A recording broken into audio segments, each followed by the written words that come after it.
tal? ¿Cómo están? Estamos nuevamente aquí en Colloquium y hoy día tenemos la grata visita de un profesor nuestro muy querido en esta casa de estudios, que es el profesor José Antonio Tirado. Profesor, muchas gracias por estar con nosotros y unas palabras iniciales. Muchas gracias, Camilo. Muchas gracias a todos los estudiantes y alumnos de la Universidad del Pacífico, de la Facultad de Derecho de la Universidad del Pacífico. Yo feliz de estar aquí compartiendo estos momentos. Espero que las preguntas sean un poco más fáciles de las que me hacías en clase, pero bueno, vamos a ver cómo nos desenvolvemos. No, a usted las gracias, profesor. Y las preguntas son básicamente conocer un poco de usted. Y la primera pregunta que salta es, ¿por qué usted eligió la carrera de Derecho ahí cuando tenía que empezar este mundo universitario laboral? Es una buena pregunta y yo salgo del colegio con casi 17 años, por cumplir 17 años, y no tenía pensado ingresar a la universidad. Mi objetivo de vida no pasaba por la universidad. Entonces, yo llego un poco a la universidad, estudié en la Universidad Católica, un poco de casualidad, de verdad. Es decir, estaba en ese primer semestre, inmediatamente después de salir del colegio, sin saber muy bien qué hacer. Mis padres tuvieron la, el sentido, el conocimiento, el cariño de dejarme tranquilo durante un tiempo. Y mi madre en algún momento me pide postular a la Católica. Me ofrece postular a la Católica sin que nadie se entere, como que fuera un ensayo del futuro, porque no estaba estudiando, estaba ahí en una zona un poco gris de la vida. Acepté, sin la presión de postular y tener que ingresar, era un ensayo, era la vez número cero, ¿no? Era mi ensayo para la universidad. E ingresé a la primera. Ingresé, ingresé a la Universidad Católica, que fue una de las experiencias más importantes de mi vida, en todo sentido, académico, amical, familiar. Conocí a mi esposa ahí. Y derecho no estaba tampoco en el radar. Pero ¿y cómo si decanta? ¿Cómo termino el derecho? De pura casualidad, estaba en la matrícula del segundo ciclo de letras, todavía tenía 17 años, estaba con una amiga matriculándome, no era nada tecnológica la matrícula en esos años, y nos íbamos a matricular en un curso y se cerró el curso. Y teníamos que decidir en ese momento ¿A dónde? a dónde. Y el único que encajaba era algo que se llamaba Introducción al Derecho, que estaba por ahí, que era más o menos compatible con nuestros horarios, y dijimos, bueno, nos metemos ahí para hacer bulto y nos metimos.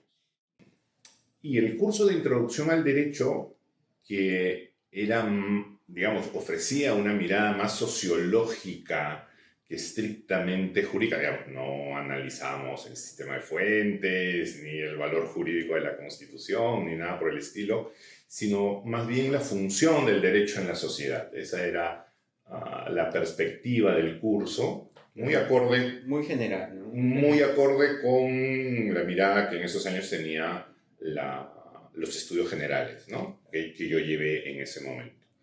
Entonces me enganché con esa mirada, con esa perspectiva y todavía con muchas dudas vocacionales que, que me acompañaron un buen tiempo.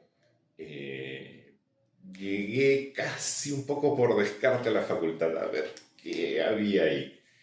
Y una vez que ingresé a la facultad, ya, Hizo el match con el... ya me enamoré. O sea, de verdad me sentí cómodo, me sentí bien.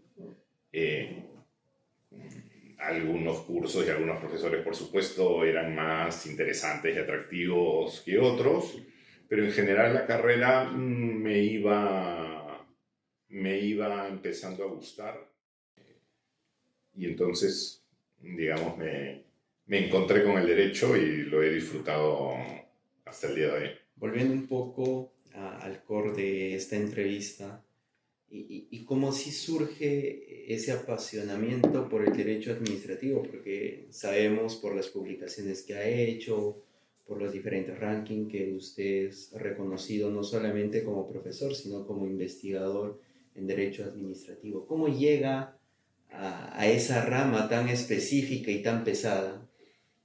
Tan linda, ¿no? Pesada, ¿no? Digamos, yo vivo en un entorno familiar con mucha información política. Y por lo tanto, la política y las conversaciones te conducen más temprano que tarde a algunos temas legales, A la algunos entidad temas, pública, ¿no? a algunos temas que luego entenderé que son constitucionales y, digamos, la aproximación al derecho constitucional, no de los primeros cursos, sino el primer curso que llevo en la facultad, tiene evidentemente un contenido político muy, muy fuerte. Entonces, es lo constitucional lo que a mí me atrae, ¿correcto? Ese es mi primer amor en la carrera, ¿no? Lo constitucional. Y en lo constitucional hay un autor que en nuestros años formativos fue muy, muy importante, que es Eduardo García Enterría. Entonces, de las primeras lecturas que yo hago, o de los primeros autores que yo descubro, está García Enterría. Pero García Enterría hablando de derecho constitucional, ¿no? El famoso libro La Constitución como norma y el Tribunal Constitucional. Es un libro que leo, Y que nos hace me encanta. disfrutar definitivamente a todos sus alumnos, porque todos los que hemos pasado por sus aulas es la primera lectura para el primer control de Derecho Administrativo 1, así que hemos tenido también el gusto. Pero un poco más, ya digamos aterrizando, ¿qué le lleva justamente a tener ese gancho con el derecho administrativo, ¿no? Sabemos de su gusto por el derecho constitucional, pero ¿cómo decanta como tal? Porque de por sí el derecho administrativo es más allá de esa vinculación con la entidad, con la política, es algo muy técnico también, ¿no? Entonces, ¿por dónde va ese gusto? Probablemente, como todo en la vida, es una confluencia de factores, algunos negativos, hay cosas que no me gustan, ¿no es cierto? Y vas descartando. Hay cosas con las cuales no te sientes cómodo porque no tienes afinidad, no tienes interés. Lo intentas y no lo logras, vas descubriendo en este esfuerzo de ensayo-error y en algún momento caes en un tema que te apasiona, que descubres, que te gusta, en el que tienes por alguna razón una facilidad, hay algún estímulo externo que te motiva, ¿no es cierto? Eso es un poco un descubrimiento, ¿no? ¿Qué es lo que finalmente te va a gustar, con lo que te enganchas y lo que te apasiona, ¿no? Y así vas descubriendo, vas ensayando. He leído y he trabajado probablemente temas de derecho civil, societario, de tributario. Yo pasé 2 años practicando derecho laboral. Mi primera práctica fue en derecho laboral. No había nada de administrativo en ese momento en lo laboral, o era muy poco lo administrativo laboral, y lo disfruté mucho. Y de pronto luego cambié, se presentó una oportunidad, cambié, giré.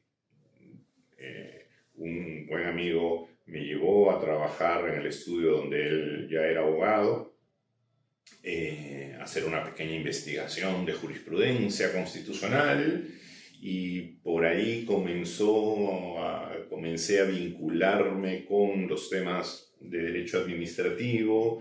Es una época, además, en los años 90, donde va a aparecer una nueva etapa del derecho administrativo. Estamos en el cambio de la Constitución, las reformas económicas, etcétera. Se plantean una multiplicidad de escenarios para a trabajar derecho administrativo en temas que antes no existían fueron completamente diferentes. Algunos desaparecieron, surgieron otros, algunos tuvieron una nueva dimensión, etcétera. Y como ocurre muchas veces en la vida, por lo menos en mi caso, casi sin planearlo, sin buscarlo, comienzas a encontrar tu camino, ¿no es cierto? Y bueno, descubres, y he tenido la suerte de descubrir mi vocación, mi gusto, lo disfruto.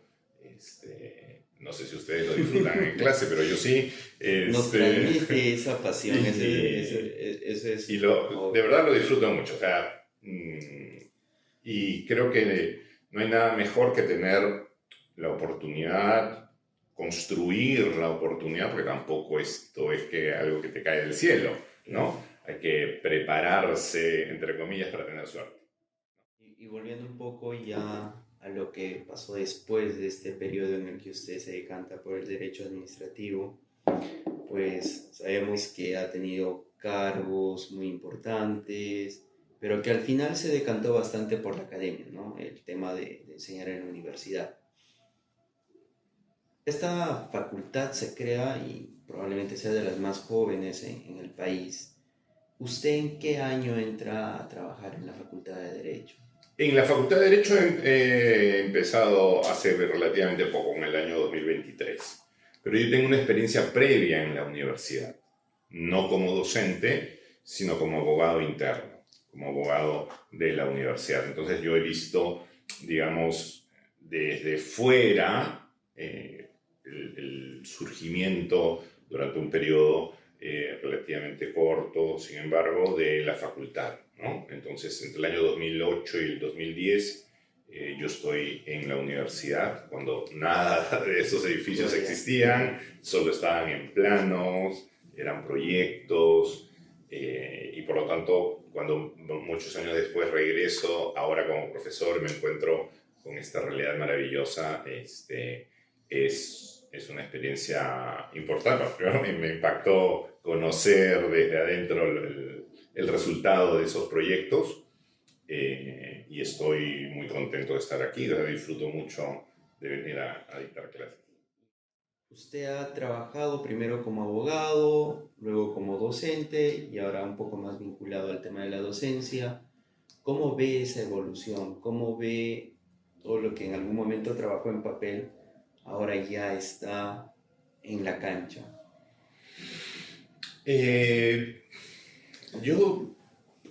La mía probablemente sea la última o alguna de las últimas generaciones de profesionales, así en general, y de abogados en particular, que tendríamos una cierta estabilidad en el empleo y de estar en un único puesto de trabajo durante mucho tiempo, ¿no?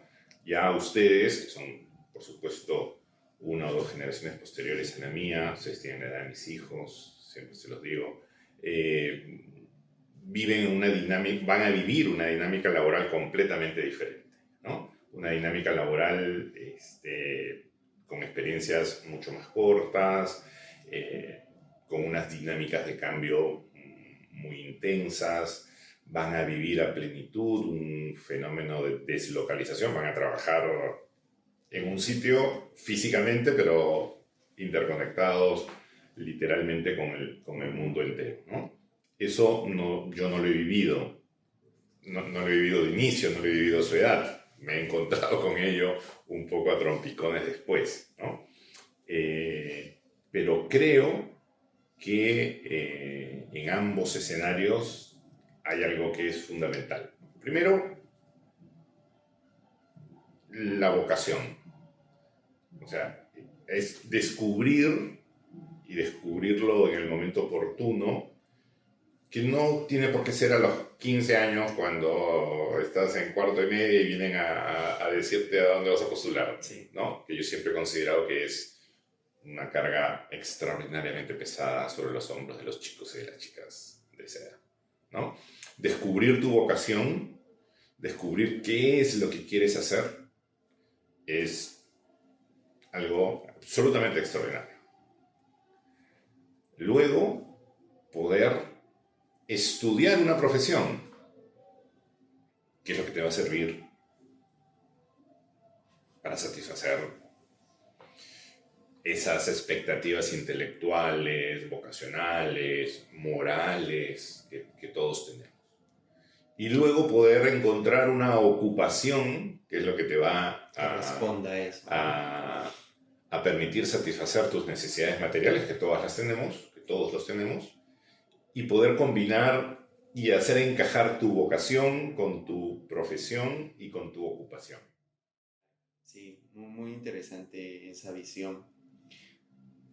Vayamos un poco más a su rol de investigador, del aporte que ha hecho a la academia. Como usted en algún momento ha mencionado, y es un clásico leer al profesor de Enterrilla, y junto a él siempre surge una cuestión que creo que en algunos artículos usted lo ha tratado, ¿no?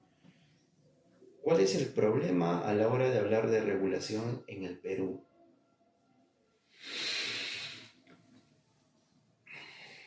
Tal vez sea imposible responder rápidamente esa pregunta, o es imposible responder rápidamente esa pregunta. Confluyen sobre ella distintos factores históricos, sociales, económicos, políticos, como lo estamos viendo en estos mismos momentos. Más allá de la clase que nosotros teníamos y que siempre se explayaba sobre este punto, si algo tendría que usted decir al público que nos va a ver, ¿qué cosa haría que esta deficiencia de la regulación pueda cambiar y pueda cambiar para mejor? Ser más conscientes de cuáles son los problemas que queremos resolver. Saber si esos problemas son verdaderamente los que creemos que van a solucionar la vida y mejorar la vida de las personas, y definir cómo es que queremos enfrentarlos. Si queremos poner un problema sobre la mesa para discutirlo, pensemos en algo tan elemental como el acceso al agua. Hay millones de personas en este momento en la ciudad de Lima que no tienen acceso al agua y al desagüe las 24 horas del día. Un punto más que, revisando un poco su perfil académico y también recordando y haciendo memoria de hace poco que llevé las clases con usted de Derecho Administrativo, es el punto que quizás discutíamos bastante en clase, ¿no? Que es el tema de la autoridad. ¿Cuál es el poder de la autoridad al momento de decidir las cosas? E inmediatamente surgía el concepto de discrecionalidad. Para usted, en un país como el Perú, como el que vivimos, que hemos tenido más de 8 presidentes en 10 años, ¿puede funcionar este concepto dentro del derecho administrativo? Sí, puede funcionar perfectamente. El problema, o uno de los problemas, o una de las perspectivas para entenderlo en su verdadera dimensión, es que creo que no es algo exclusivo del derecho administrativo. Podemos tener un derecho administrativo moderno, conceptualmente, normativamente, en términos de aplicación, que convive con otras manifestaciones, digámoslo así, prehistóricas del derecho administrativo. ¿Ya? Cosas que no superamos, ¿no? Cosas que no superamos, cosas que el desborde del ejercicio del poder en todas sus dimensiones o manifestaciones, ¿no? Entonces pueden convivir perfectamente fórmulas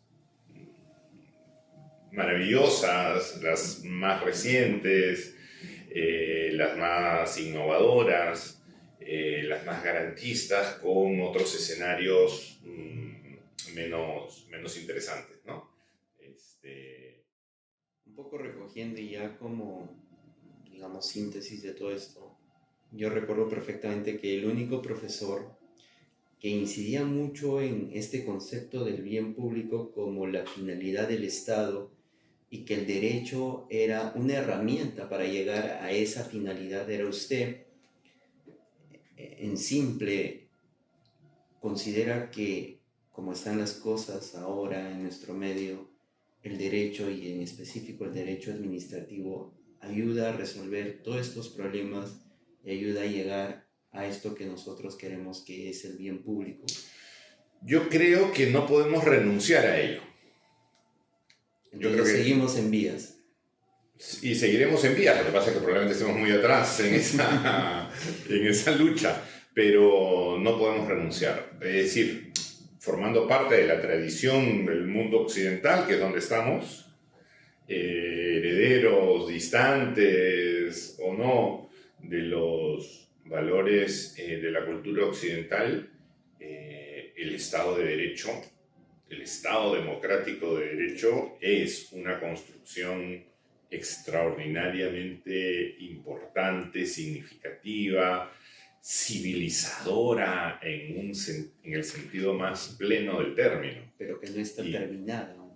Y que en la que nosotros no hemos terminado de transitar completamente, probablemente nunca se termine de transitar, y que probablemente estemos muy atrás en esa carrera, pero creo que estamos condenados a transitar y a caminar en ese sentido. No podemos renunciar a la idea, que es una idea filosófica, moral incluso, que sostiene el concepto de Estado democrático de derecho y que no podemos, no debemos ni creo que podamos renunciar a ello. Entonces, por muchos problemas que tengamos, por mucho que lleguemos cansados el día viernes de trabajar y de pelearnos con la administración, descansaremos el fin de semana y el lunes a primera hora seguimos, ¿no es cierto?, llenos de energía para continuar. Perfecto. Ya un poco más aterrizando todo esto que hemos visto a nuestra realidad de la Facultad de Derecho de la Universidad del Pacífico y viendo toda esa gran energía que usted despliega en sus clases, va un poco en línea de lo que hemos ido viendo en los anteriores podcasts, ¿no? Esta universidad nace con una orientación corporativa, al menos en la Facultad de Derecho. ¿Cómo el curso, el derecho administrativo, ayuda a que se fortalezca y a que se concretice más esta figura de abogado? Desde mi perspectiva, aunque nadie me lo ha preguntado, es fundamental. No hay forma alguna de desarrollar que un profesional como ustedes se desarrolle en el mundo corporativo sin relacionarse con la administración. No hay forma alguna. Si mañana vas a ser laboralista, te vas a encontrar con el tribunal de Sunafil. Si eres tributarista, primero tienes que ser administrativista, aunque los tributaristas se molesten. Si vas a trabajar en adquisiciones y fusiones, tienes que saber que en algún momento vas a tener que pasar por el Indecopi a obtener una autorización administrativa para una operación. Te vas a enfrentar a casos de libre competencia. Todos estos ejemplos y muchos más tienen una base de derecho administrativo que tienes que conocer. Si no, vas a ir con menos armas para afrontar ese escenario. Un poco más, digamos, yendo a nuestra casa de estudios, usted ha visto la evolución, ha visto el paso de los decanos, ha visto el paso de los alumnos. De hecho, algunos alumnos ya lo visitan como egresados, incluso algunos le solicitan ser su asesor de tesis, o algunos ya están incluso en vías de maestría. O sea, ha visto cómo se está desarrollando la Facultad de Derecho. ¿Qué perspectiva le deja nuestra casa de estudios? ¿Cuál es el objetivo que usted ve? ¿Cómo ve en el corto plazo, mediano plazo a esta facultad? Como les comentaba, yo tuve una experiencia profesional anterior a ser profesor en la Facultad de Derecho Y en esa época tuve oportunidad de participar, de conocer mucho del funcionamiento interno de la universidad. Y uno de los aspectos que más me llamó la atención en su momento, y ya estamos hablando hace 10, 15 años atrás, era el proceso de selección de los alumnos, que era un proceso complejo, era un proceso difícil de realizar y que terminaba arrojando muy buenos resultados. Es decir, no importa la facultad o la carrera, la universidad como tal selecciona muy bien a sus estudiantes, ¿correcto? Entonces, eso creo que es algo absolutamente distintivo de la Universidad del Pacífico, algo que se consigue con mucho esfuerzo, con mucho trabajo, y que, por supuesto, una vez que se ha seleccionado bien el material humano con el que se va a trabajar, ¿no es cierto?, el proceso formativo dará buenos resultados. También hay, creo yo, un factor que contribuye mucho a eso, y es, digamos, el efecto positivo de Beca 18, ¿no?, en la universidad. Sí. Entonces, yo personalmente siento una gran comodidad de trabajar con ustedes. Definitivamente, y nosotros también sentimos ese reto que usted nos decía, ¿no? Porque a veces nosotros en clase reclamamos, ¿y por qué 100 páginas? Y usted nos decía, tienen que aprender, es momento de que aprendan, y claro, ahora ya con el tiempo, con las bases más sólidas, uno entiende esas horas que dedicábamos a estudiar, a ver, pues no fueron en vano. Profesor, como siempre ha sido un gusto hablar con usted, le agradecemos este tiempo que le ha dedicado a Colloquium, siempre está invitado a participar de las actividades de Forcetti, y no sé si quiera decir unas palabras finales a nuestro público. Simplemente agradecerles esta oportunidad de conversar, de mantenernos en contacto, y repetirles algo que supongo deben recordar, que no hay nada más que esforzarse, están en una etapa de sus vidas, en una situación relativamente privilegiada, con una cierta estabilidad personal, familiar, que les permite estar aquí, y que tienen que aprovechar. Muchas gracias. Gracias a todos ustedes, amigos, por acompañarnos y por llegar hasta esta parte de este podcast. Les invitamos a seguirnos, vamos a seguir con estas sesiones de podcast. Les invitamos a seguirnos también en nuestras redes, en el YouTube, en el Instagram, también en el LinkedIn. Muchas gracias y será hasta otra oportunidad.